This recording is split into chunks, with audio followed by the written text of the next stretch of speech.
There we go. We are live. What's up, everybody?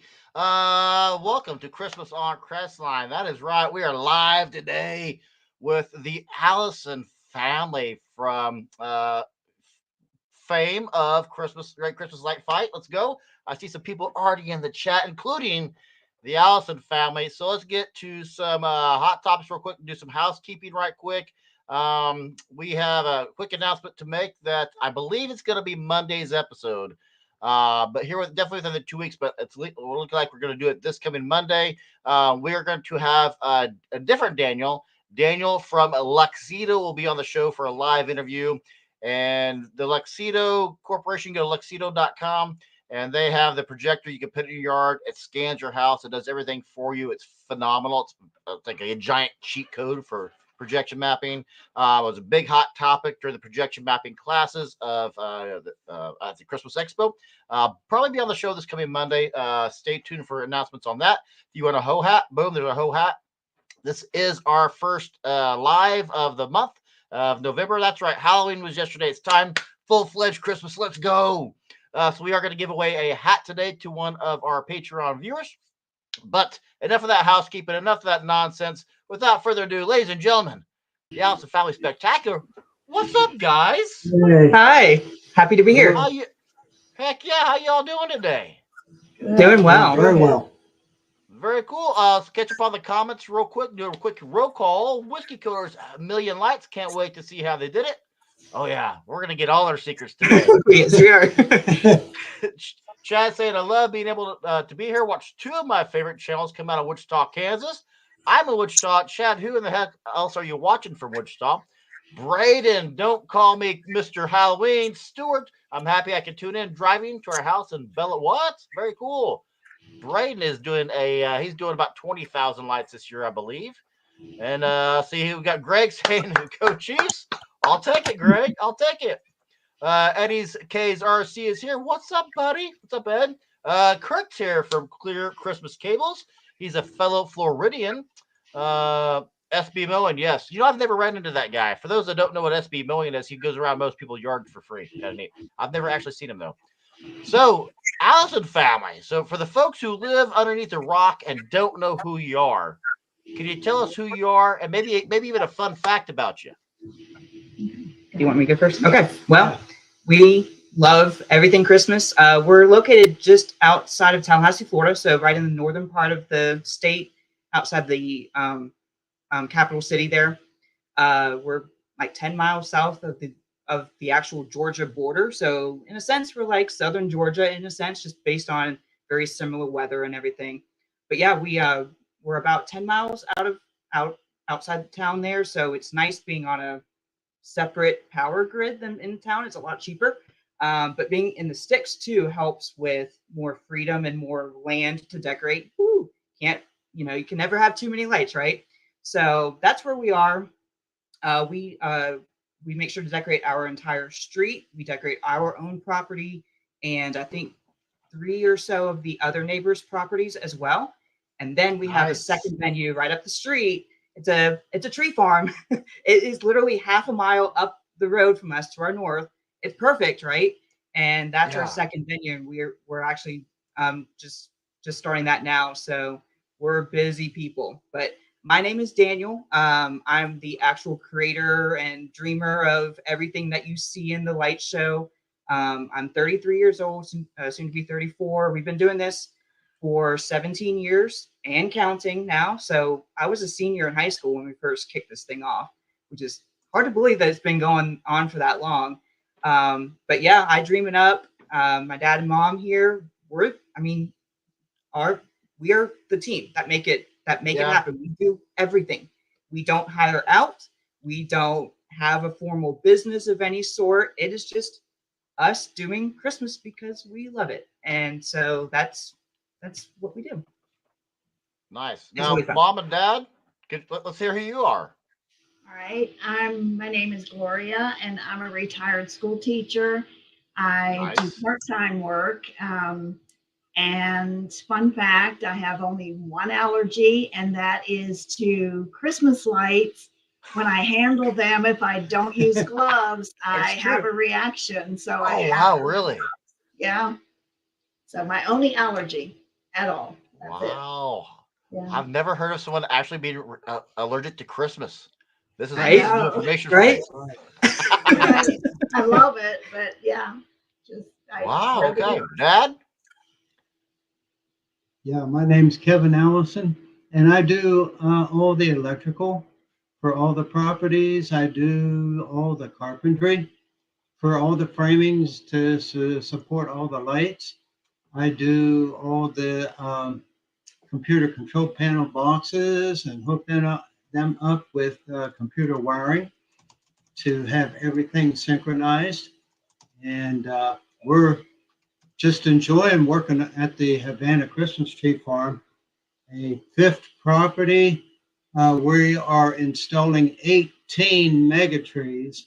We already have 6 frames up right now. We're busy. Yeah, Yeah, I saw you build the frames on your Facebook page. Yeah. Mhm. right. Yep. So, but yeah, Now, that's who we are. now, Dad, I know you got to go early, so you won't be here for the whole interview. So, since you're the power guy, I'm going to jump ahead a little bit. And Darren Ensign, shout out to Darren. He is our electrician, and he powers our whole show. He has been dying to know how you guys power your show. I know some cables are buried, some are on top. How do you power your show? We have a meter rack with a 200 amp feed on Okay. each property. So let's see, it'd be 2 on our house, on our property, 1 across the street, 1 at my mother-in-law's place, and another meter rack at the end of Sandy Creek Road. And now I meet with the master electrician and the let's see, the guy that sets up. He's an electrical engineer.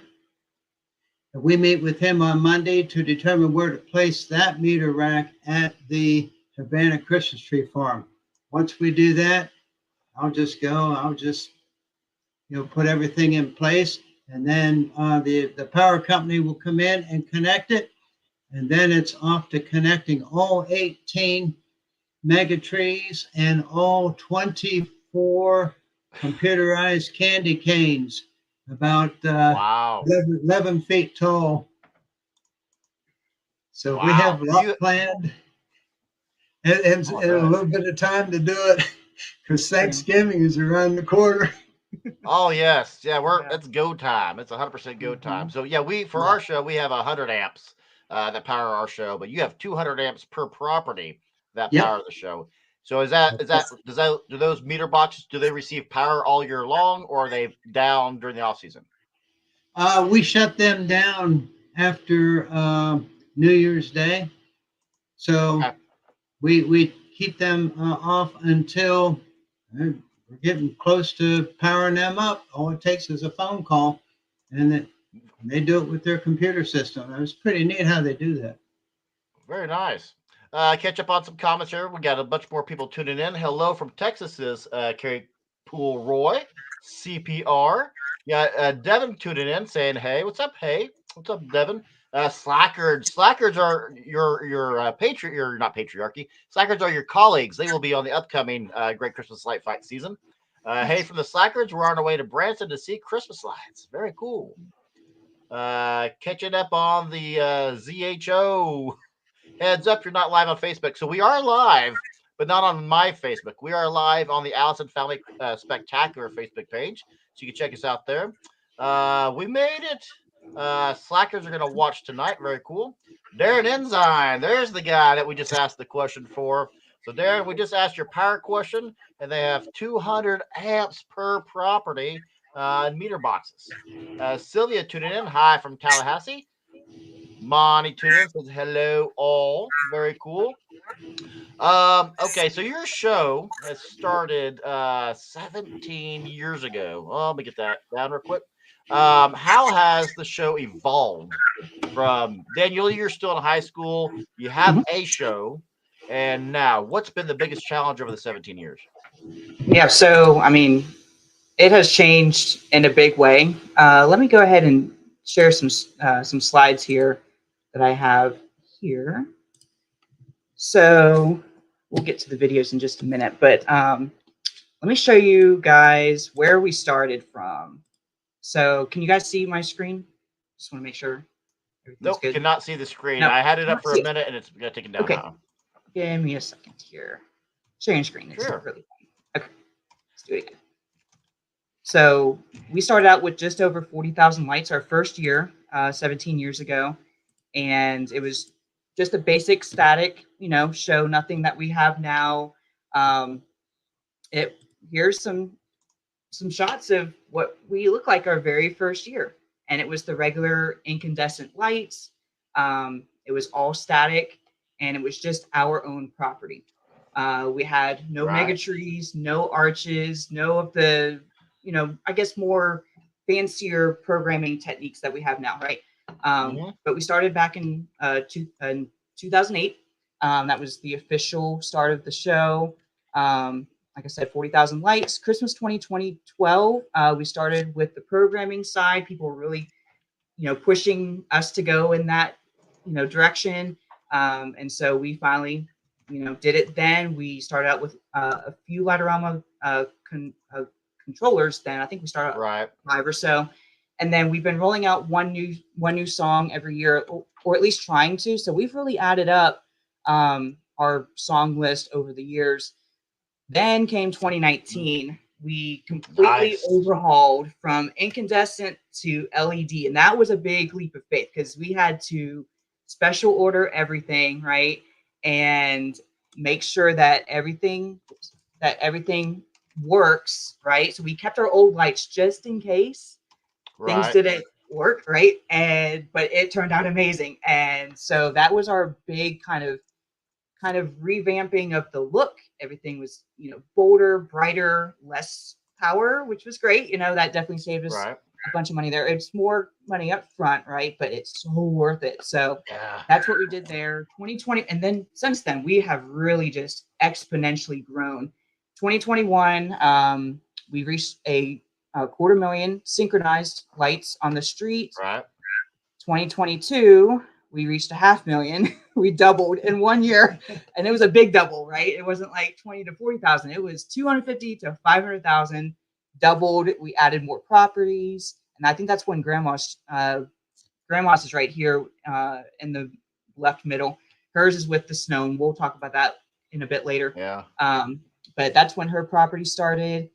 Last year, we jumped to 700,000. We added yet another property. And then voila, this year we hit the 7 digits. So that's our tree farm. It's a big, big, big venue. So lots to cover, and that really adds on a lot. So yeah, you can really see how it has really blossomed over the years, but it's been an amazing ride, and we can't wait for what's next because you just never know, right? I mean, the sky is the limit. Like it is the literal limit. So here we go. And then, how awesome is that you live down the street from a Christmas tree farm? I mean, I know, right? It's perfect. It is literally perfect. So, but Buddy's asking, why 5mm LEDs, and how do you do your networking for the LOR network? Yeah, do you want me to take that one? Yeah. Okay.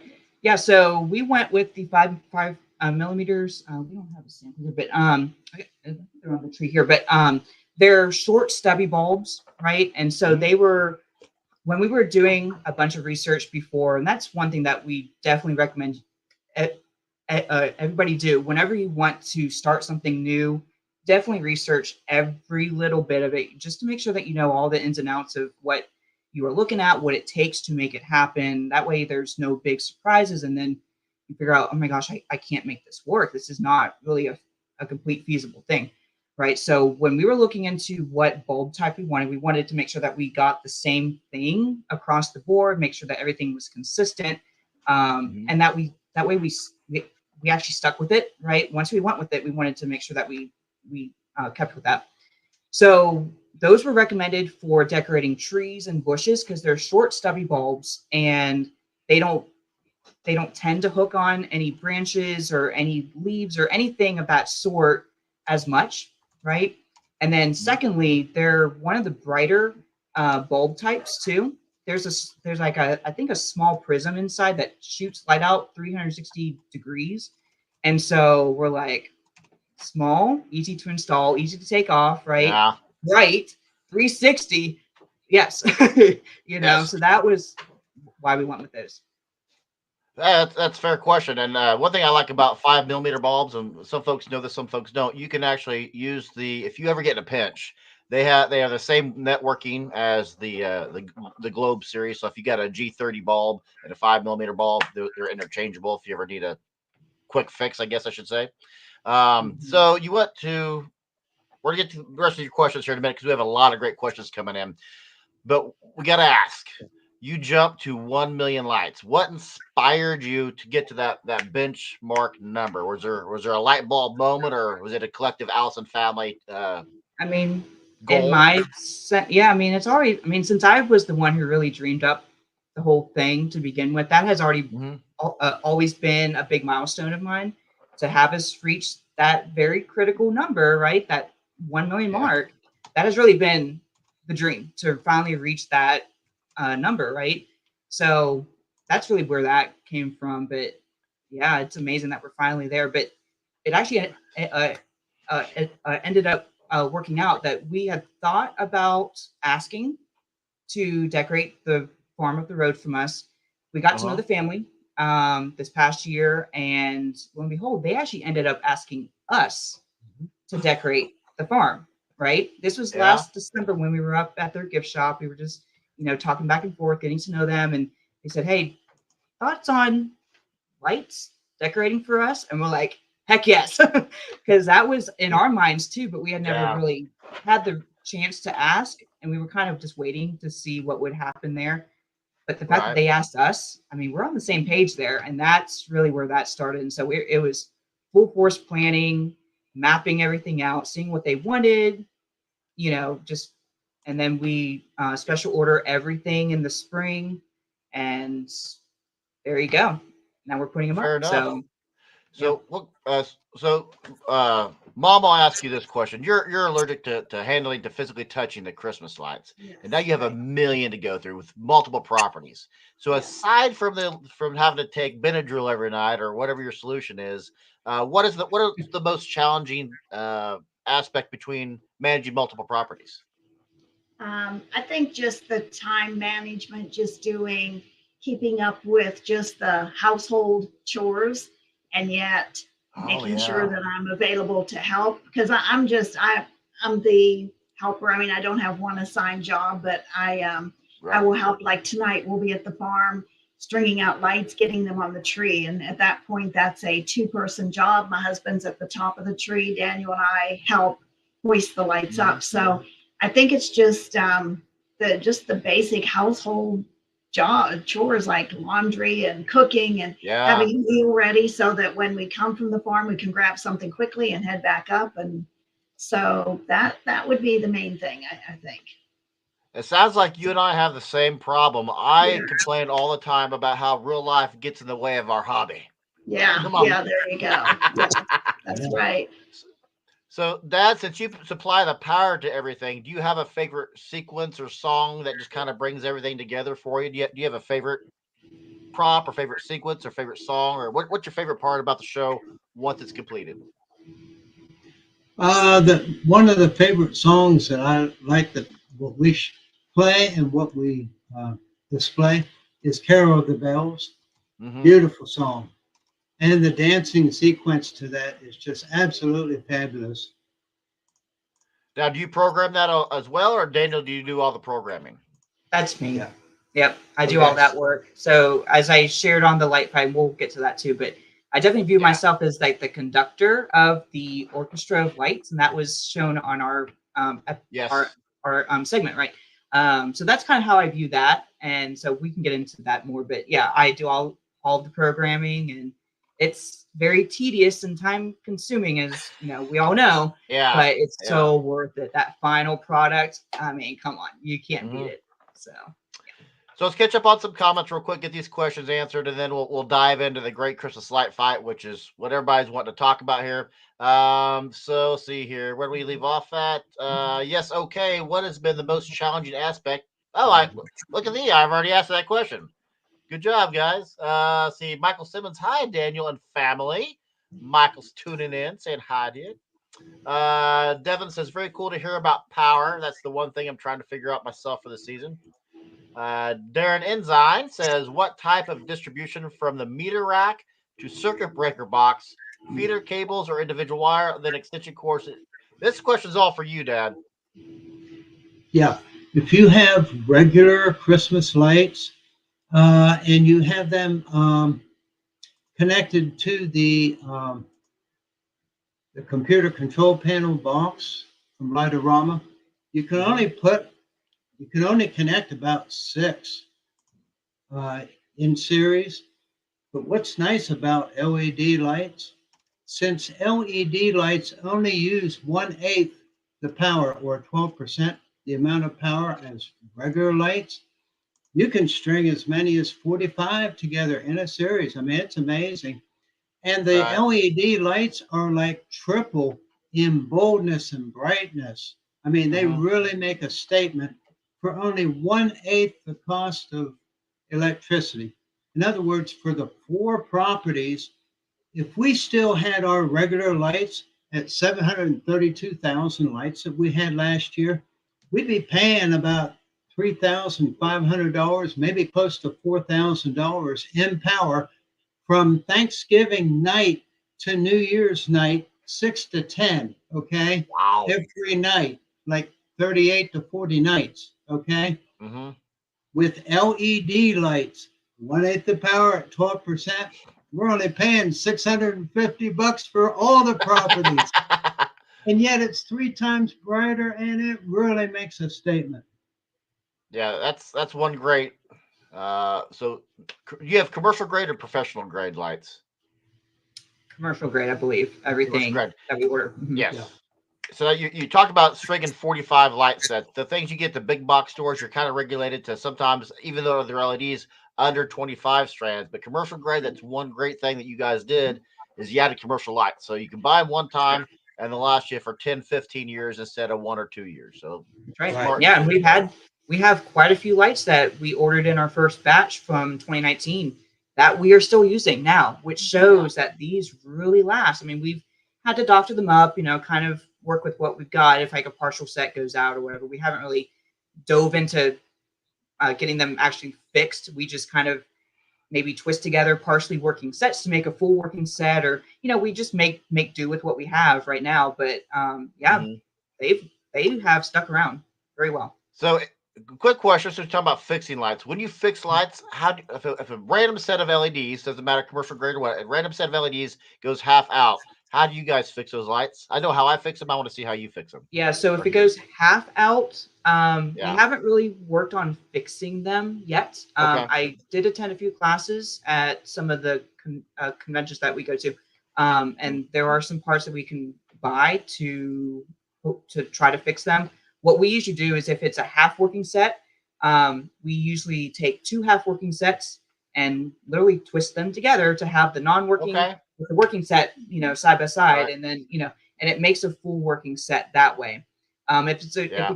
quarter working set, that's where it gets a little more dicey. Yeah. But what I've been doing this year is we actually tested everything because we had a huge box of just partial working sets, and we're like, we want to use these things, right? This is a lot of money, right? Yeah. So if it's a quarter Yeah. working set, what I've been doing this year is if it's like in the middle of a set, I take the rectifiers that split up those tubes Yeah. that split up the different parts. I take the 2 tubes on either end of the non-working part of the set, overlay them, and that way you have like the non-working, 25 lights or whatever hanging down, and I just twist tie them to part of the Yeah. working set, and I just string them as is. It ends up making like a 75 light set, or a much shorter Yeah. set, but at least it works. You can't tell it at night, but we're actually Mhm. using those lights. We're not just storing them in some random corner, right? We're actually using Yeah. what we have. So you just That have to be more of the thoughtful side just to try to see what works. That's Right. it. So if you don't use the LED keeper, I use the heck out of the LED keeper, and I can Mhm. fix a half out set of lights in about 5 minutes. And I always find fixing Yeah. sets cathartic. It's therapeutic. I like sitting there and fixing lights. I'm weird Yeah. like that. Now, do your But bulbs remove though? Because ours are not yes, removable. commercial That's what grade makes don't. them So okay. Yeah, ours are yes, molded into the set to help with all the waterproofing and the lovely yeah, moisture that we have down here in the south. So that's where ours gets kind of tricky too. We can't right. remove them, so we're having to work with what we got. And I'm about to blow your mind here because it just came out this year, and I got a brand new set upstairs. I haven't even opened yet, so I'm gonna review them. But they just came out with a new light bulb for Christmas lights. I got 1,000 bulbs upstairs that are LED filament bulbs. They're supposed to mirror incandescence, have the power saving of LED, and you can film them and take pictures, and there's no flickering. So Ah, they're designed to be Very used on movie that's sets. that's So nice. yeah. they just came out this about 3 weeks ago, so I'm gonna review those for a video to release here in a few weeks. Mm-hmm. That's awesome. Uh, Buddy's saying it's uniformity, likes it, attention to detail. I'm guessing that is about your power because that's The awesome. lights and the lights, I Um, guess too. yes. LOR network. How do you do it? How do you guys use the LOR network for your show? So we use all of the professional grade controllers that they sell, and we can share about this later. But we had Mhm. 105 controllers last year. A lot of controllers. Wow! Yeah, it was a Wow! lot of controllers. And actually, Now we have 171 total. let me turn my screen here. You can see all the controllers are right here. We have them all stacked here along the wall. That's only part of them. It's like a waterfall of just stuff. Wow! So That's amazing. it shows what really goes into making this thing happen. But you know, this tree behind us stays up year round. We don't have room to store the thing. Okay. We have a second one. Yeah, it's just what it is. But yeah, it definitely takes a lot. But so we use those to power everything up. We've been switching over from Cat 5 to Cat 6 cable, just because Okay. that's the latest and greatest, and it makes it more of a sturdy um, wire in between them. We've had some issues with some squirrels getting into the Cat 5 cable, and that's always Okay. fun. Yes. So anyway, we've been putting as many wires that we have running through the woods in PVC pipe to help prevent any critters from getting into them, and that has seemed to help that, at least for now. If anyone has any other Mhm. suggestions, we are more than welcome to hear them out. But that's what we use, and we just link them all. We had to go to an auxiliary network, so like a branch off of the Yeah. main network, because we had so many controllers linked up and daisy chained, and it just kept on going, and it reached its max. So we had to go to an aux 1, I think, is on the Lighterama side. So we're definitely looking at maybe splitting up all the different properties into their own auxiliary lines and everything. But it's a big feat just to hook it all up. But it's worth it. I now, now let me tell you here, Allison family. I don't know what's going to happen to me over the next 48 hours. Maybe aliens land. Maybe I get elected president. I don't know what's going to happen. But I think I'm going to go ahead and step on a limb here and go on a limb. I think the sentence that Daniel just said, with all the wire and PVC we run through the forest, it'll probably be the coolest sentence I hear all weekend. That is just such a cool thing to hear. We've Yep. got wires going through the woods and well freaking played. It's So fun. how much I gotta ask, how much wires do you have going through the woods? Is that like a half mile? Is that a mile? So for Cat 5, the main ones that we have running through the woods are from us to Grandma's property.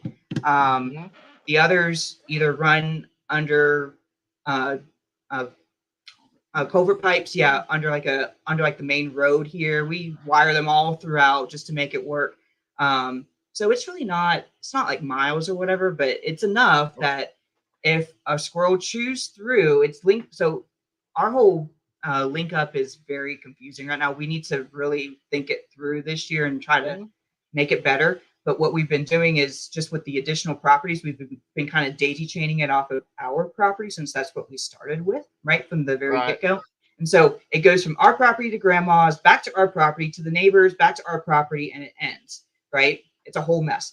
But that's what happens when a squirrel chews through. It affects everything downstream. And we had one Christmas, I think it was 2 years ago. It was like the Saturday before Christmas, like hectic time, right? On the street. We had 25% up because a stupid squirrel chewed through one wire and it daisy chained everything downstream. Yeah. So we're at home all the time during the show. We have to be to make sure to troubleshoot and make sure things are up and running. So we are running around like chickens with their heads cut off, trying to figure out where this faulty wire is. We couldn't figure it out. So we disconnected grandma's line because we knew it was there, got everything else up and running. And then I thankfully had a backup laptop with the whole Ladorama software on it. I hooked it up to grandma's, set of everything and just had hers on static just for that night so that it could be on. It wasn't, synced up with the show that night, but it was on and it was pretty and it was there. And then that next day we found the stinking Squirrel wire that was too thick. So anyway, it's a learning, you just learn from it and you just improve, but it's part of, maintaining the show and just keeping it up and running. So it kind of goes with that. So we got Dylan saying hi. He's tuning in from South Africa, saying hi. He's watching Formula One, but he's gonna watch us back later. We got our buddy Brian tuning in. Brian says, "Hey, awesome family! Can't wait to see 1 million likes in the meeting. So can't participate today. That's okay, yes, Brian. You can do both, right? Priorities, Brian. Priorities. And right. let's see here. What do I got? I got a picture of what did I do with that? I showed it to you earlier and just happened to click on it. Where's our picture of there's all of us. There's me and Brian and Daniel and my wife and a few other folks there. Brian's wife. Yeah, all out to dinner at the expo. So catch up on the comments here. That'd be a lot of money in PVC. Yeah. Everything that you put in bins at the end of the season to store, you should be storing mothballs in those bins. It makes the wire stink. Oh yeah, I recently had somebody tell me that. Let's see here. Will you ever switch to pixels? Buddy's asking. Yes, we would love to. Oh, really? However, the thought is to not switch over completely to them. The thought has been to make them kind of an accent type thing. One thing that was recommended to us is we used to put up strobes, like hundreds of strobes, and we were having issues with specific people who couldn't view them, not able to come by and see the show, right? And so just due to all the work, really, we ended up pulling them in the last few years. But something that has been recommended to us is using pixels as a strobe effect, but a more customizable strobe effect. Like you can, change the speed and the look of it, right? And make it more not to a seizure type, crazy, thing, right? So that would be the first step I think we would do is if we ever went that route is kind of do more of an accent type thing and keep our lights as is because that's a lot of money. So if we ever switch, we want to keep both in a way, right? But use both wisely. So we'll see what happens. But that's a thought. Okay, so the time has come. Let's talk about the elephant in the room. Yeah, we're on the Great Christmas Light Fight. First of all, congratulations. We all know that's the Super Bowl of our industry, so that's awesome. What was it like? I'll let someone else talk. I feel like I've been talking the whole time. Go ahead, Gloria. It was great. It was just a great experience. Just amazing to see what goes behind it. Just all the cameras, the lights, just everything. And I guess for the segment that they had on TV to realize that they were here Friday night, all day Saturday into the wee hours, all day Sunday into Sunday night. It took a lot of work on their part just to put that together. And also just the different segments that we were involved in weren't chronological. I mean, it was a pulled Oh segment yeah. here, and then we had to do the ending, and then we had to do maybe something at the beginning, and it was just interesting. It was a good learning experience. Very cold. I was going around shivering. They finally brought out a big heater for me, and but it was Yeah. great. Yeah. Dad, what Yep. about you? What was it like being on the TV show? Oh, that was pretty neat. We had Tanya at our house, Yeah. and that's pretty neat to see. You know, we had a celebrity on our property for 6 hours like Yeah. that. But she got up on the ladder on Mega Tree #1 and went halfway up, just like an excited kid, Mhm. That was That did not air, fascinating. by the way. So that's a behind the Yeah. scenes thing. That did not make it on our segment, but she Yeah. was in the mega Nice. trainer. Yeah. So, So yeah, she climbed up inside the mega tree or climbed up halfway, or mhm. how did she do that? Yeah, inside the Mega Tree. See, we Oh, can't get the nice. ladders out. We have the ladders within the Mega Trees. They're almost 30 feet high. So the ladders stay and the lights are all around. And she got in there and was looking up and Yeah. just having a good time and started climbing the ladder. And she made it halfway up, All all right. excited. Yeah. What so what did not air that you guys like? I wish that would have been on the released program. Is there anything that you wanted, any prop or something that they didn't show that you wanted them to talk about? I don't know. I think they covered at least Mm, the main things that I can remember, right? cool. So Mhm. yeah, we were very happy with it. It was neat So to on see your us on national TV. I mean, you can't beat that. So yeah, and you are season 10, episode 2, right? correct. Yes. Yes. Okay. We were. So the prop I think that I would assume everybody is copying because we kind of focused on that in the show is the corrugated pipe and how that was a genius idea, which every one of you came up with that the lights just kind of sit in the grooves. Whose idea was that? That's Well played, Dad. for Well sure. played. Yes. That was a Yeah, well, thank genius you. idea. Mm-hmm. Yeah, and And then and all those corrugated pipes were suspended, just like yes. the San Francisco Golden Gate Bridge. Hmm. That gave me the idea to have the suspension hookups on that. So, Nice. mhm. And when I was watching the episode, when I saw that the light bulb moment for me was like that can a lot of people say, hey, my driveway's too long, I can't have the PVC pipe because they'll sag. I think that is a genius solution to have it suspended over driveways. Mom and dad can still drive and use the driveway, but it Yeah, won't sag, and you can make it a perfect arch. That's right. right, exactly. Yep. So if anyone's interested, here's some images here of how we actually hang them. So we have the corrugated pipe here, right? And we use 4-inch solid, so non perforated pipe. So it's a completely solid pipe. And then we build a wooden frame, usually on the sides and on the top. And then we use the steel tie wire to just tie into these. I think they're called fence ties or Oh yeah, fence staples or whatever they're called. staples. These Yeah. these horseshoe type nails. Yeah, and Mhm. so those hang, and there's a closer view there. But yeah, I mean it's been really cool, and ours range from 24 to 32 feet long. Of course, you can do whatever size you want. We will say we found that per foot of pipe, we found that roughly 100 lights works well. Um, Although we will say that we have all of our lights cut custom ordered, and we have our bulbs Mhm. 3-inch spacing. The default is 4-inch spacing, so ours are a little bit closer together. So that would Right. likely vary with bulb type or whatever lights you end up Right. using. And then we do one channel for our programming per 3 to 4 1-foot sections. So we do roughly 8 channels per arch, and that works out nicely because for those who actually program, Mhm. one controller is usually either 8 or 16 channels, and so you can really use up a full controller and not have like all these extra channels left over. So try to be wise in that sense there. And we also used them for the vertical columns that we use. So we put up all these 2x4 posts. We just bury them in the ground. My dad digs a hole, buries them about 2 feet, I think, in the ground. We plumb them up. We put little wooden platforms so the pipes aren't in the mud, when it rains.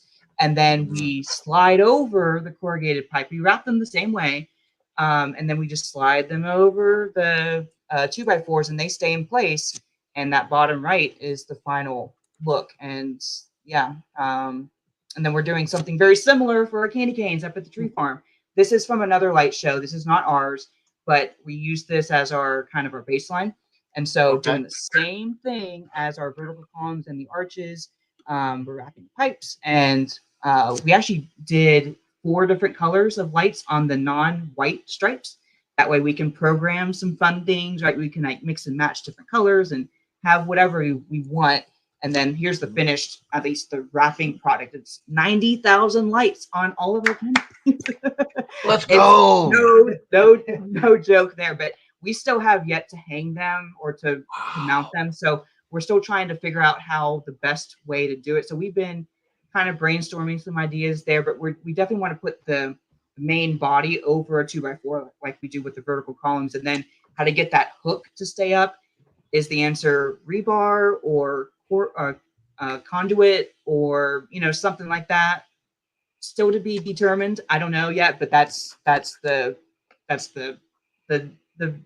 thing to do. Yeah. So yeah, one good cheat would be the pool noodles. You can get those for the dollar store in the summer for like $1, I guess. Right. But I don't know if they'd have them out right now. So yeah. So anyway, that's we use corrugated pipe to the utmost as much as we can because it's so nice because they're flexible, right? You can bend them however you want. Like you said, the grooves help space out the lights. It's a win-win, really. I mean, we absolutely love them, and so highly recommend. And then Tony's tuned in on your Facebook page and he enjoyed your episode. And just want to know if you got tongue-tied talking to Tanya during the episode. No, she actually made us feel welcome, right? And just more at home. And she helped guide us into how to maybe, do like a line or two that we had to say or something. She had us redo a few things and just was a really good mentor in that sense. Yeah, and they kind of pushed me along. I didn't say a lot. I'm not usually a big talker, and so they pushed me along and just even the producers just suggesting what I could say and do, and so they were all very helpful. Dad, how about you? Yeah,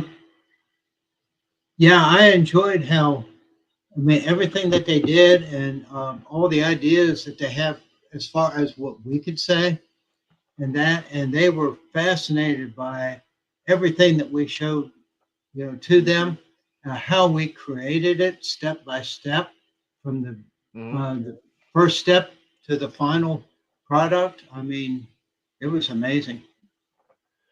I think Tony had a quarter on his episode of the Light Fight. Looks like. So you have a million lights. You've upgraded. So when you're on the Light Fight, you had 250,000. You've gone up 400% since then. Other than the time consuming, you guys are so gracious with your time today because I know you got to get out there at some point today and get back to work. So other than the time, what is the biggest obstacle to going to 2 million lights rather? Is it programming? I think it's a mixture of things. So yeah, I mean, definitely programming is another thing because it's a challenge when we keep on expanding and or at least I have to add these other properties to the to the show from last year, right? So what we end up doing is I can actually show some things that I do for programming, which I think will really help with at least the visual part of it. So we kind of go against the grain and we program after the lights are up. We don't do it before. I know a lot of programmers and a lot of families tend to do it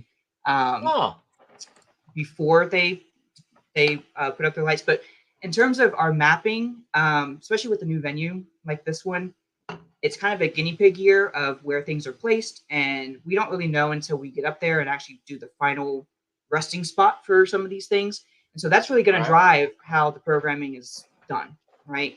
So we wait till after the lights are up and done, and that way we're confident that, hey, this mapping is what we want, and this is how it's going to be on the programming side, because we don't have time to redo things, right? And Yeah. that's just how it is. So on the right, you can see me program. I got to the point that I can now program from inside. I need to get a visual map done in Letterama. I don't have a visual except for my hand drawn out maps here. You'll see all the maps from Mhm. every single property. But I know Wow. there's a visual thing that you can do in the software. Need to get to that. But right now I just use my paper maps and it's all in my head and I just do it from the kitchen table. And that's how it works. But with everything that we expand, we again, it's definitely very important to think out your entire layout before the install starts. Mhm. Um, and like we like to view it, we bring our songs to life, right? I view myself as the conductor and my lights Yeah. as the orchestra, right? And use your various beats, your rhythms, your instruments, whatever that you want to show your audience. Make that front and center. Make that interesting, right? Make your light show stand out. Make it unique, right? In terms of the arrangements, maybe not Mhm. choose the main hit for the year, like when I Mhm. believe for King and Country's Drummer Boy hit the front stage that one year. I think all these thousands of families did that song. We did another arrangement, so we kind of Mhm. we kind of went against the grain there, and made it more unique, right? So just think about that. Mhm. When you're listening to different songs throughout the year, listen for different and unique songs, right? Something that would Mhm. maybe not be the common thing to do, right? Make your show stand out.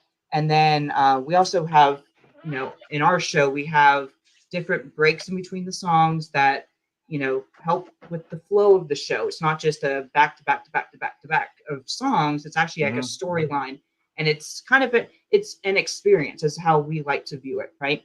Mhm. And then this is the big thing that I wanted to share too. With all the expansion that we've been having, we do kind of a few songs that I can get done with the addition of the lights, the few 100,000 lights Mhm. that we add on every single year, um, to the present year or to the previous year's show, and then we add the previous song sequences that we had done the previous year, add the different properties to them throughout the entire season and roll them out about once a week, and we bring people back that way to see the show either again, or they Right. bring friends, family with them, and it's just it just helps the show one change, keeps it fresh. It's not the same Mhm. old, and people come back multiple times and they bring people with them, and it's a win-win in that way. So we're even thinking, if we don't expand one year and we just have the same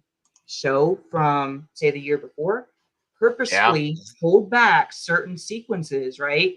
And Mhm. roll them out every so often throughout the entire season to, bring people back. You've got to do that. So Mhm. just a thought there. But that's how we do it. It's That's a great idea.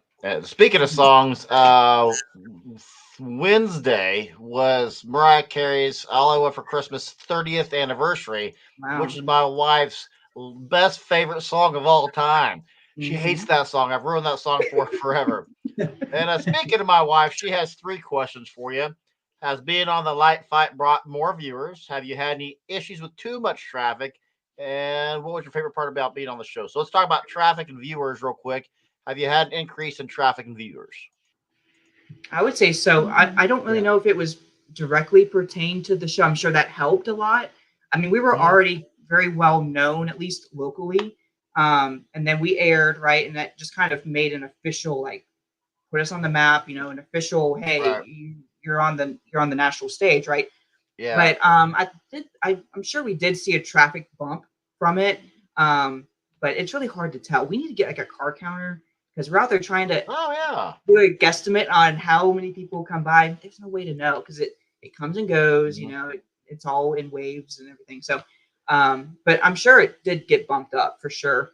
And Mhm. then traffic, yeah. What we do, we have sheriffs that we actually hire out. We actually pay them every Right. single night, whatever they want for a rate. We make sure that we pay them to the full amount. Every single night we have someone there just to help with traffic flow, so they don't block people's driveways and just stuff like that. All the Right. neighbors have the sheriff's phone number on hand in case they need a private escort home or they need any help in Oh, wow, getting out okay. of the street, something like that. And they help guide traffic, keep it moving. People aren't always very happy about that because they want to sit and watch it, but we've got to Right. keep it moving. We do say, we're on a cul-de-sac road, so that helps that they come in, they make a U-turn, they can see it on the way out, and then they can make another loop out and come back in. So but they just help with all the traffic flow. If someone, God forbid, if they get stuck in a ditch, which we've had many times before, because people like to make U-turns in the middle of the road where there's no road, okay, at night, okay, go figure. But Yeah. last year we didn't have anyone in the ditch, which was great. Yeah. Right. But that's the kind of stuff that we need. We need some kind of supervision on the road, because I mean, what can we do with someone in the ditch clogging up traffic, and then what do you Yeah. do, right? So yeah, so we have someone on hire. We'll have someone at the tree farm, on our street, even on the main highway during our busiest nights as we need to, just to help out with whatever we need to. And it's always safety first, right? So that's Oh, very, yeah. very critical. So one thing we do to kind of combat that is one year we said, hey, we're going to release all of our songs in one show this year. We're just everything we got. We just did it. And we had traffic backed up for like a mile. Like, this is stupid. We're never doing this again. Just people were waiting. I'm like, we got a good show. It's not worth waiting an hour to come see our show. We're no Allison Family Spectacular. So what we changed, we made the show to 15-minute increments. So every night is a different 15-minute show. Yep. So people can sit 15 minutes, gone. So it just repeats. That's smart. Yeah, we thought about doing that too if we need to, at least maybe on weekends, maybe like do a scaled back, length of the show or whatever, just something like that. But we'll see what happens. And Tony's asking, your display is a walkthrough, he believes. How do you prevent people from not going where they're not supposed to? Yeah, ours is completely drive by. Technically, it's kind of a drive through feel since we have lights on both sides of the street with the different properties. But yeah, it's completely closed gate and closed off just for safety reasons. Now with the tree farm, it's a whole different thing. It's going to be a drive through, but they are open for normal business hours during the day. Okay, so it's kind of that walk through in a sense. People can walk through and pick their trees and everything and actually see everything that's up and see it up close, which is a unique thing. And that was kind of a twist for us because we're used to doing everything for nighttime viewing and maybe from the street. And now it's more close-ups and it's during the day as well. So we were trying to see what we could do to make that pop of color, during the day. That looks great during the day, but then it comes to life at night, right? So it's kind of that twist. It was a fun twist, right? So that's what really drove us to do what we're doing at the farm. So yeah. So we have a lot of people in the comments today that are watching right now. They're either have been on or are going to be on this coming season on the light fight, and we have several that are on standby. So Dad, let me ask you this: what was it like working with the crew? You said Tanya was only there for about 6 hours. The rest of the crew was there for a weekend. Did you get along with them well? What can folks expect? Oh, we got along with everybody. Yeah. Nice. I mean, there were folks who make sure our hair is just right, and everything just, all set, for interviews and whatever they had, programmed. But yeah, Did we they got throw along any with curveballs everybody. at you? Did they ask you What's anything that? you didn't expect them to? They ask you any questions you weren't expecting to hear from them? Like, hey, I want you to stand on this ladder in a 90-degree angle. I don't know. Do they have you do anything weird or silly? 90-degree angle. No, they always prep us. If it was Yeah, they prepped something us. different, they would prep us before and let us get into place where they wanted us. And no, they were. It wasn't taxing at all. It wasn't stressful. It was just long days. Yeah. More than anything, but it was fun too. But you were just always on call to be pulled onto set or whatever, and just Yeah. had to be ready to go. We were always on mic. Right. That stayed on all day. And How was the weather while they were shooting for you guys?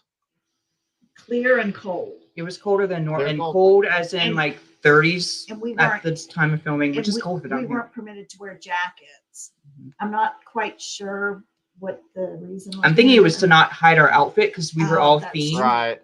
And That could so, yeah, we were like, I was in a tux. I think he was in a tux, and then she was in a matching type themed sweater, dress, whatever. But yeah, to not hide the outfit, they didn't want any coats on. So So I layered as much as I could till I started bulging out, and then I thought, no, I can't do that. Yeah. So then they pulled out a big heater. They knew I was really struggling with the cold. So, but it was great. Yeah. Yeah, they would When show was up your- about they would show up What? about 12 o'clock noon, and it would last until about midnight, maybe 1 in the morning.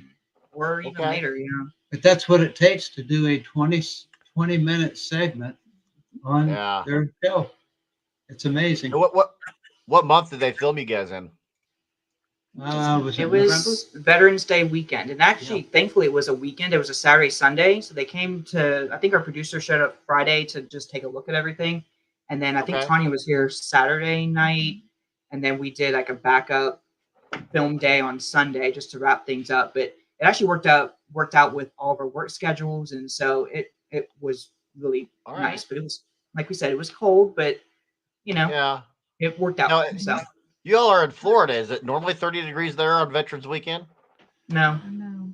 not Wait, that that's early, all right. really. No. January, February, Yeah. January mostly. Yeah. Mhm. Very cool. So when you're watching the episodes, like, okay, well, let me backtrack now. I was going to ask you, and I'll ask you here in a minute. Well, I'll just ask you now. The night that comes out, the show's debuting. How do you guys watch the show? Do you have a bunch of people over? Is it just you three? How does it talk about that? It was just us and multiple families, of course, that knew it was coming on. They were watching in their homes, and then they'd Okay. contact us after or during, and yeah. So that's how we did it. But a lot of people watched it locally. What was it like watching the three of yourselves on national television? It just brought back a lot of Amazing. memories. It was great. Oh, It yeah. was. Yeah. Because it was a full year from the time they filmed you until the time it was released, right? Yes, and That's we right. couldn't talk about it. Nope. We couldn't discuss it. We couldn't. We couldn't share any information about it before that time. So Right. I believe the folks that are getting filmed this season, I believe that happens in 2 weeks, I think. oh yeah, yeah. So yeah, a lot of folks are getting ready to go through the same process as you are. If you had it to do over again, would you have changed anything? I don't think so. No. I think so. No. It was- No, it was good. Everything The was way they did it, was it's great. great. The time frame, everything, It was fun. and it was kind of it was last minute, I think, well, sort of, I guess. Sort of, yeah. So this was in 2021 that we got filmed, and This was COVID next was year. still rampant down here, and so they called us, I think, in August and said that so we started. Let's see, I think we were an alternate in 2020, I think, and Okay. then it ended up not happening that year. So 2021, it was in August. They called us and said, we're not going to Florida. I don't know whatever states, but especially down here, it was very, very COVID busy, and all the cases were high. So they didn't want to touch Right. that. So they said, it's not a matter of if, but when, but it wouldn't be this Mhm. year. So we're okay. Then we got the call in September. Congratulations, you're contestants. I'm like, what? Okay, here we go. And so it was kind of a last minute thing in that sense, but it really wasn't a last minute timeline. But it was just kind of a buckle your seatbelt and let's get to work and let's get this done, because we had to be show ready, not by Thanksgiving that we're used to, but about 2 weeks prior for national TV, and you can't mess around with that, right? So Yeah. but that was a good help too. It helped us get everything up, and we didn't really have a mad scramble dash at the end. It was already up, and then Yeah. we could just maybe do some final tweaks, and we were ready to go for the season. So it was nice in that How way. did you guys get on the show? Did you do the application yourself? Did someone nominate you? How did that happen? They found us. Yeah. Okay. They called us. They were- I think it was Christina who called us. She's like, Okay. but I think she found us on Facebook, and yeah, they called us and said, "Hey, you want to be part of the show?" And we're like, Nice. "Heck yes!" So that Yeah. that was that. So And who all was at your house? Was Felicia there, or Brady, or was it just Tanya, or who it behind the was scenes was there? Tanya. Our producer was Steve Bay, Okay. and Kat was on the audio, and I don't remember who else, but that was like the two, like the main people I remember on set. You guys remember anything? Okay, but that's who we had. So after the show comes out, you guys are there. You're kind of already a big deal in your region anyway. Did you get anybody else? Did any news agencies reach out to you for an interview, anything like that? They did. I know a couple did beforehand too, but they were very cautious about what they could and couldn't say. I know they did a blurb on us the year before when they found out that we were, being filmed and Right. on and going to be on the show, but yet it was a very generic kind of mention, They just right? said, we heard a rumor Mhm. that the Right. Awesome County might be on the Christmas Light Fight, but they couldn't really confirm anything Yeah. because they didn't want to cause any issues for Right. themselves. So it was Right. kind of that way, but that's fine. I mean, yeah. So that's what happened there. So do you guys for your show? Do you guys take donations? Do you sponsor a charity, anything like that? You want me? Yeah. So we have donation boxes on the street that help cover all of the sheriff costs every night. Because I think last year was $40 an hour. That's several $1,000s to just cover one Right. sheriff. Right now, we're going to have 2 or 3 if we need to, at least 2, but maybe a third one. So it's going to be a pretty penny there, but a much needed pretty penny. Yeah. And so that helps cover that. If there's anything left over, it covers any power bills or whatever that we need there. But yeah. primarily it goes toward all of our sheriffs. We have wheelbarrows. Yes, we're very country here. Along the street too, right by the donation boxes, that we have a food drive. We now call it a charity drive because it's more than food now. We were Right. recommended by a friend of ours a couple years ago to start a canned food drive.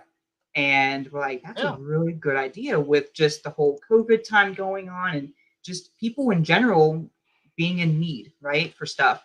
And that was a very tangible way of having an outreach outside the borders of our street, right, and have a lasting impact throughout our entire area, right? So we get people donating literally whatever they want to. We tell them, give us whatever, clothes, food, pet items, baby items, household items, hygiene, whatever they want to give, we'll find a home for. And we always do. And this past year, I think we donated almost 2,500 pounds of stuff to different charities, organizations. Nice. It's pretty amazing to see what people bring in, and they love it. So yeah, we're very, very excited to see, what this year brings. Now with 2 venues, we'll have double the donation boxes and double the wheelbarrows and double everything. Yeah. So, we're definitely looking Very forward to cool. see what this year brings. So yeah. Looks like we have some breaking news. The Slankers Yeah. just found out they're going to be on the finale December 19th at 8 p.m. Central Standard Time. Very nice. So congratulations. And just like you, Dad, they also have our Ho hats. We're all Ho hat community. Yes. These Very are the cool. best. Yes. I appreciate that. That's right. Chad say very awesome. So the Lakers are going to have theirs, right? You had theirs. You had your finale. For just talking to hobbyists who like, hey, it'd be so cool to get on the light fight. And the light fight, I think season 2, and I forget their name, but it was right when Pixels were just coming out. And I remember there was 2 gentlemen. They had the house. They're like, hey, we saw the light fight that inspired us to get a show, and then now we're on the show. So for folks who want that kind of same experience, maybe they don't even have an extreme show right now, but they want to make one. Because let's be honest, it's awesome to have one because we get to be a part of people's family traditions. What advice do you have for someone who's going to start a show? What advice do you have for them? What do they need to think about, plan? Any thoughts? I mean, on my side, since I did a lot of the dreaming up of everything and just the kickstarting of everything, definitely do your research on every little thing that needs to go into making a show happen, especially if you want to go into the programming side of things. If you just want to do a basic static show, that's one thing, but the programming side is a whole other beast, right? With Yeah. everything that goes into it and everything that's required, to do it right? You don't want to take any shortcuts and then have to constantly be replacing stuff and having to worry about things working. And why create more stress for yourself, right? In that sense. So definitely do your research, see what other people have used, what they recommend to use, what's required, what the budget is like, right? That's the very thing. And just see what interests you, right? Like I said, make a unique show. You don't need to do an exact copycat of someone else. Make it your own, right? And just see if there's maybe cost-effective ways of making something that you liked in someone else's show or something. But definitely start on the smaller end, like what we did, and then you can build from there. But I wouldn't say take the plunge right away until maybe you're more comfortable in terms of like a large show, right? You want to start on the small side and then grow from there. I mean, we did double in like 1 year, so that was a big plunge for us. But until you're kind of your feet's wet and what's required, what the budget's like, what you want to get, then you can really grow from there. But I wouldn't say start out big right away. Don't take that plunge. Just start small and make sure you do it right. Do the whole thing. Don't just do like half good things, right? Because then it's not a good final product, right? Start out small, do it right, and then you build from there, and you just continue to grow and add things to it. So, Dad, let me ask you this: what's the next step? You got 1 million lights this year. What are there any dreams that you want to see happen to the show? Any future plans? I follow what Daniel dreams up, and what he Fair enough. dreams up, I make it happen. And he's told me Nice. just with what I do with the carpentry, the electrical, and the way I mount the computer boxes and all that, and string the Cat 5, Cat 6s. If it weren't for you, Dad, we wouldn't have any show. Because I put in 2.5 miles of underground number 10 UF wiring just on our property with 120 plug-in receptacle boxes. That way he can just plug in to his heart's content. That's Fair what enough. Christmas is all about. 100%. Absolutely. Yeah. Mom, what about you? Same thing. Whatever direction he thinks we need to go, we're there for him, and we pitch in. Just helping out as needed. And so I like the idea of the tree farm. I think that gives a good, wide open venue type setting for things to happen that couldn't happen on our street. So I like that idea. Yeah, Laura K is not in the chat, but she's probably hanging lights. But as soon as I saw you did a Christmas tree farm, I'm like, if Laura is in the chat today, she's gonna 100% say Taylor Swift needs that song because she has a song, Christmas Tree Farm. Yeah, So that's her favorite good. song. What, Daniel? What about you? What are the big plans? I mean, I feel like most of our focus is going to be on the tree farm and where this thing grows from here on out, because it is a ginormous piece of land, and we're doing what we can with it the first year, but even that's limited, at least with what we're doing now, right? Just with kind of figuring things out, figuring out the power mapping, seeing how the traffic flow works, and seeing if we do stick with the drive-through, if we can maybe upgrade to walk through. It depends on the family who owns it, right? We have to definitely go with them and what they want. But like my mom said, it's definitely a unique venue that we could maybe have special events at and do different things there that, like we couldn't do on our street, but we could have special things happen there. But in terms of the lights, I don't know. I mean, I'm one to keep growing and the sky's the limit, right? You can never have too many lights. So, I mean, I feel like 1 million is just kind of our beginning, and we'll see where we go from there. So, Now, Daniel and I met at the Christmas Expo this year. So, Mom and Dad, do you have any plans of going to any of the Christmas conventions?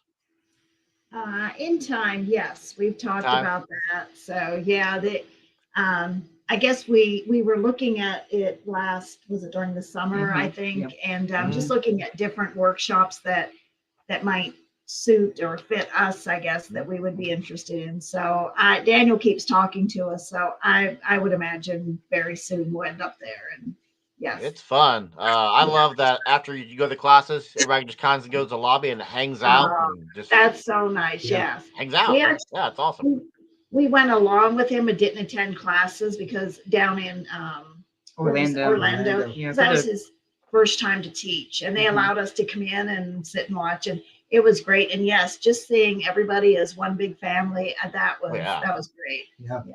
It's the neatest thing. very cool. It's like Christmas on Amberwood's tuning in. Would love to own a property, be able to display with a tree farm and Santa type village. Looks Mhm. like they have 155 inflatables and Nice. 2,000 lights. Nice. Nice. From Very cool. Lawrenceville, Georgia. Very Let's cool. see. What was there anything I didn't ask you today that we need to talk about? Anything that you? Covered mine. Covered a bunch. Yeah, I know there was one question that you asked why we do the show every year. I think there was Yes. one. Yeah, so I Yeah. mean, we have a strong faith stand. We definitely Mhm. believe that Jesus is the reason for the season. He is why we do the show every year. And for those who have come by, they definitely know they come and hear the good news and everything, and they know Yeah. why we do what we do. And especially this year, we've had some bumpiness with things going on and everything, and we just see the hand of God working like never before, and we're just excited to see all that He does in the next few years. But that's why we do what we do every year, and that's our drive, Mhm. and that's what keeps us moving forward. So how has faith changed your show or inspired your show, if you will, or how's it guided your show? So, I mean, in terms of the programming side, so like I said, we have breaks in between our songs. So we Mhm. actually have a, a it's a husband and wife team who used to be our worship pastor at our church, and they're Mhm. now in Central Florida, and we've stuck with them because they have amazing radio voices. And so I just send off the script to them. They record, get Nice. it to me, and I just plug it in and you know dub the music over and whatever that needs to be done. But yeah, they're the ones who share different scripture readings in between songs. They share different messages to people who come by and everything. And they do everything on our radio stations that we have. But that's kind of the flow that we have. So we have like scripture reading, and then it goes into a song. Just it Mhm. just flows from one thing to the next, and that just helps with that show experience, and it just helps with the flow of the show itself in that sense. But that's kind of the approach that we use for that. Very cool. So you stuck with them. You send them the scripts, they read them and record them, and you broadcast them on your FM transmitter. Correct? That's right, Mhm. correct. And we're Yeah. getting a So second transmitter too for the tree farm. So yeah, two radio stations. Yeah. yes. So are you going to use the? That was about. I'm like just now dawned on me. You have this giant, large spread out property. Most FM transmitters, if you have a good one, will cap out about a half a mile or so with varying range. So you have a second transmitter now. Is that on the same exact frequency? Different frequency. No. See, Different. we're on 102.5 FM at Sandy Creek Road. When the folks go to Sandy Creek and out, and they go on 27 North for about a half a mile, they'll Mhm. be turning to 102.1. Okay. That way, they don't have 102.5 still on, and then it's different sequences for the music. See? Gotcha. Gotcha. That'll be synchronized at 102.1 at the Christmas tree farm. Very So that's why cool. we have to have a second Yeah, well, radio the main station. thing was with the programming stuff, we couldn't get the Lightorama network up the road a half mile unless we went like Mhm. wireless, but even that I don't think would reach. So we didn't want to Okay. deal with that and the main highway and having because they're on the opposite side of the road as us. So Ah, it's gotcha. it's how yeah, it's a whole thing. So, but yeah, that was the main thing that we had to kind of, we're doing 2 separate shows, 2 separate laptops, 2 separate Lightorama, you know, mapper, and all that software is going to be completely separate. It's going to be a lot of duplicate, you know, for the Yeah. songs and the sequences and the scripture reading and everything that goes on is just going to be mapped to that specific property instead of the street.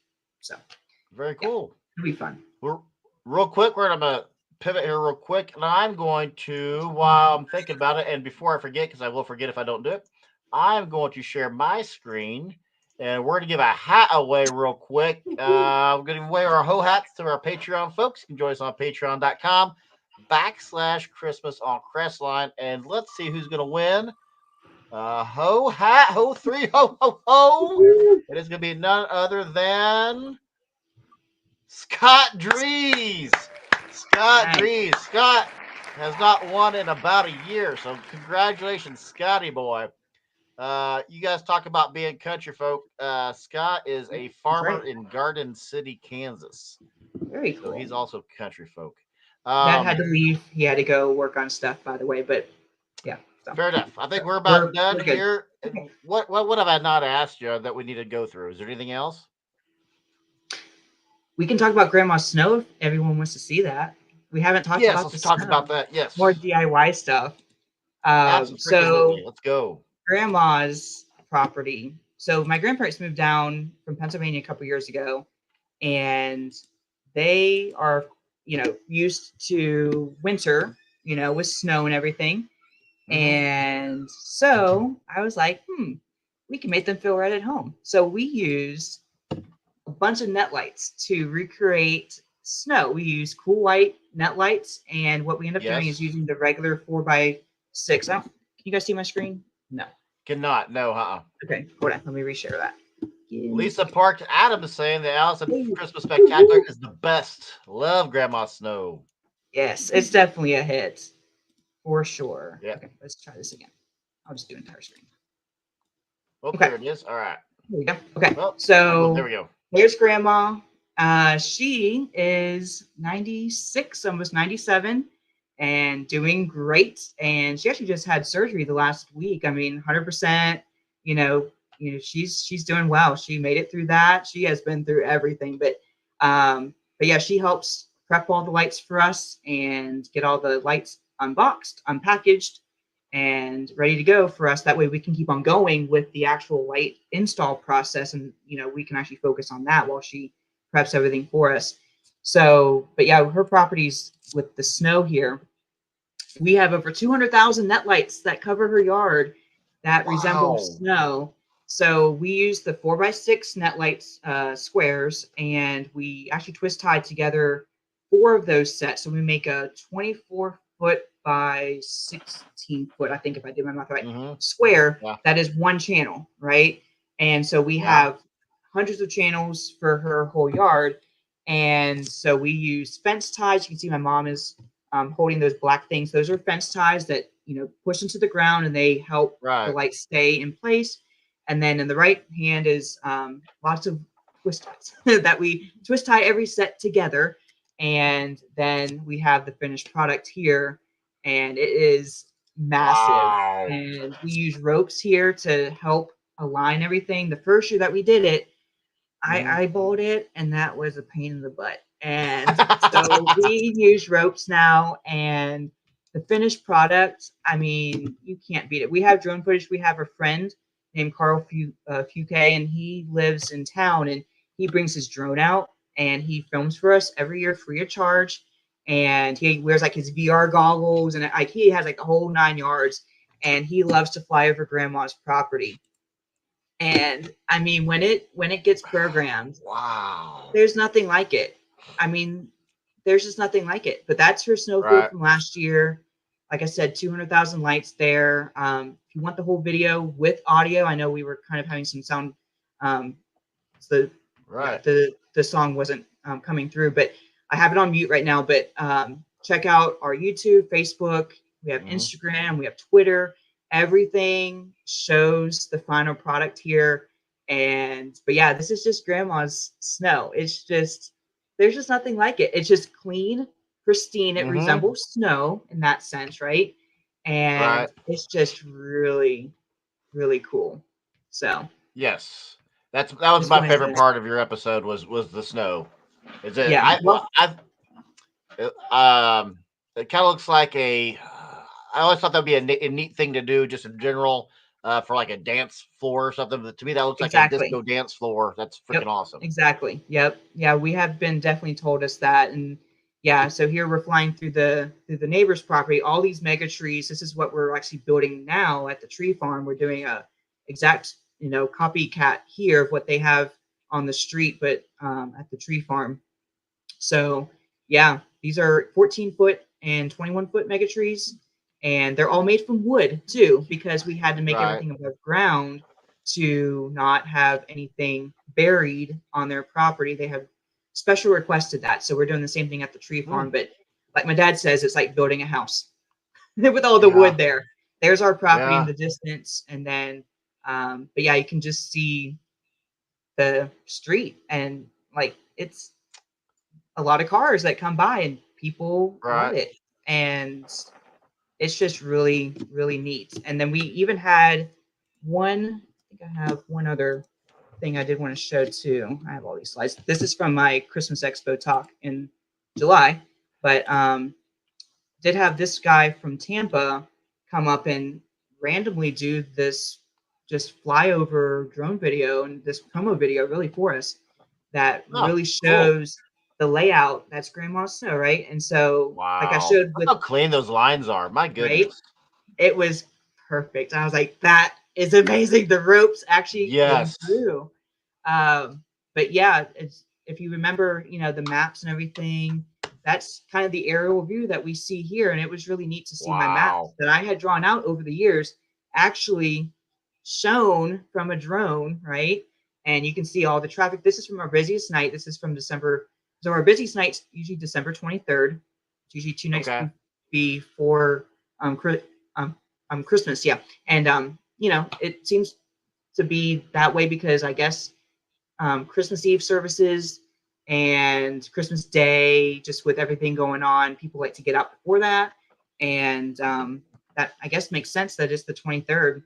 But it's an interesting date that that's our peak night. But then that way every single year, but yeah, you can see all the cars and the traffic and everything. And we can actually see Grandma's Snow. If you see it down here, let me get the text away from here. Wow. You can see we extended Grandma's Snow down here along the actual cul-de-sac here. You see this white line here. Mm-hmm. That helped the cars know where to turn around because it gets really Oh dark down yes. there. And so that helps people stay out of the ditches. So we just took Nice. all the net lights and outlined the road there just in that, bottom part, just to help people know where to turn around, where the edge of the road was, where the ditch started, right? And just, it's all about safety, right? So yeah, Mm-hmm. that's those. So there's net lights, corrugated pipes. I mean, all that stuff has really come in handy, big time, for sure. So That's so cool. That just yeah, how long? I know how long it takes me. I usually say about 10 hours per 60 seconds of a song. How long does it yeah, take you to program 60 that's a good seconds? question. Yeah, so when we first started, we did all of the research and figured out what the heck was involved here because I didn't know the first thing, right? Mm-hmm. And what we found online.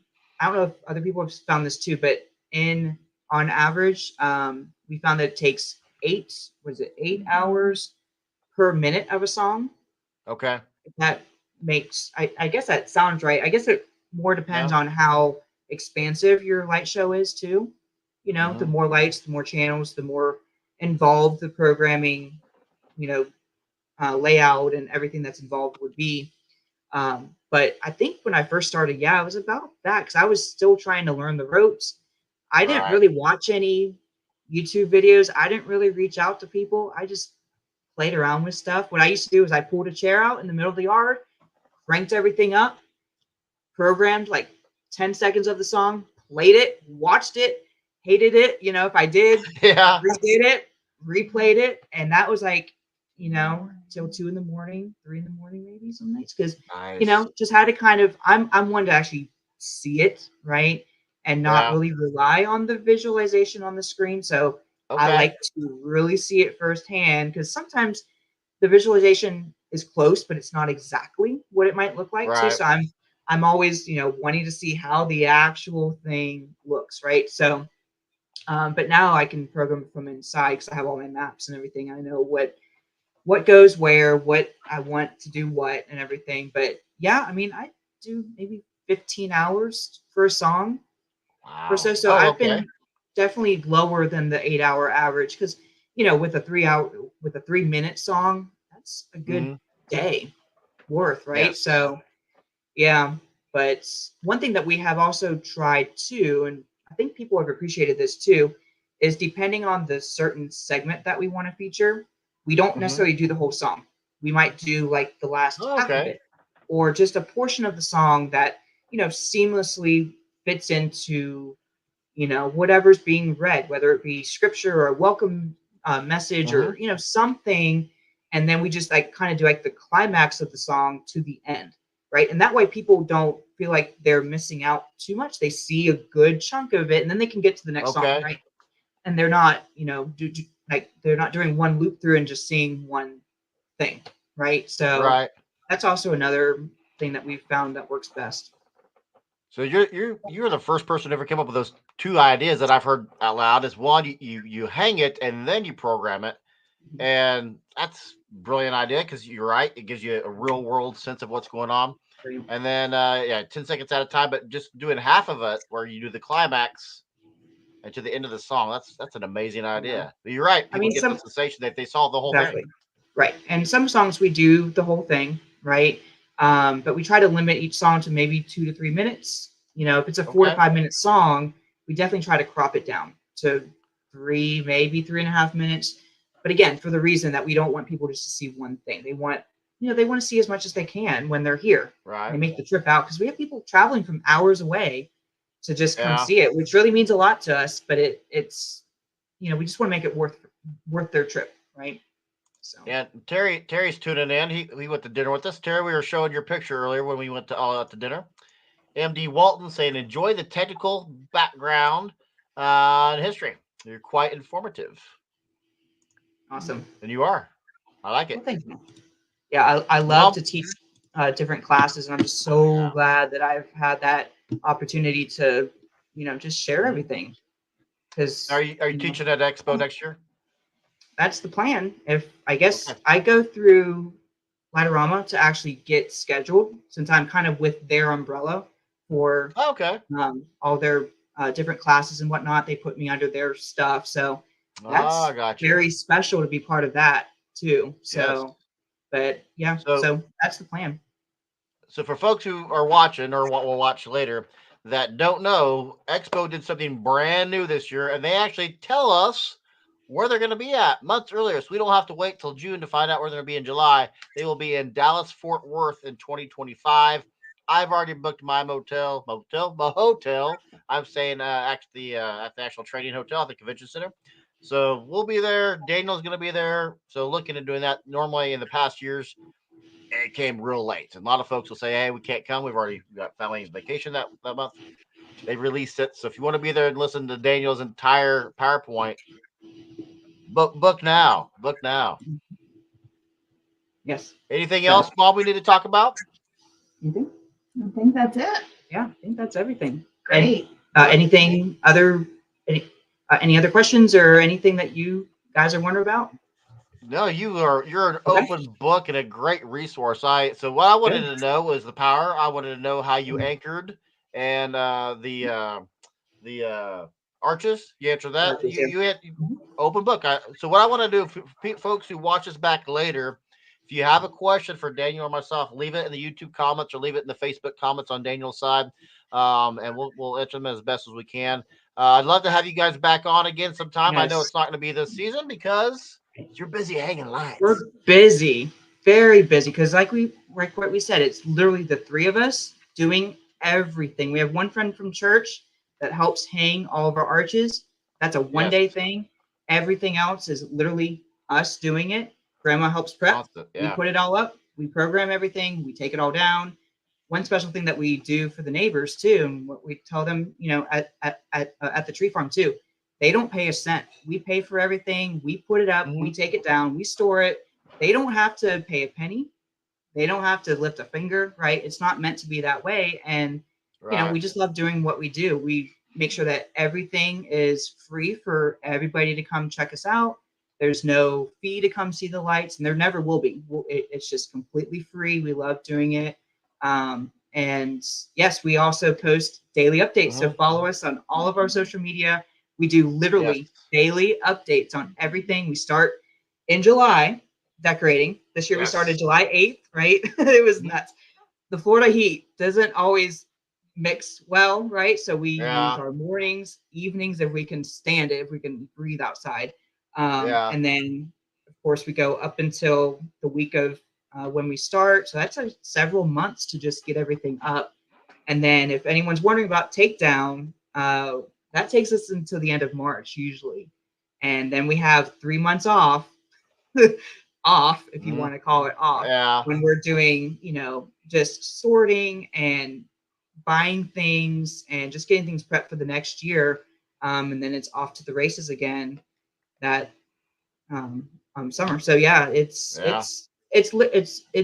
almost like a year-round thing, but we wouldn't certainly change it for anything. And we love doing what we do for sure. So tell the folks where, so folks watching this later, the link to their YouTube channel is down in the video description below, but tell the folks where they can find you guys at in your social medias. Yeah, so we're on Facebook, we're on Instagram, Twitter, and also YouTube.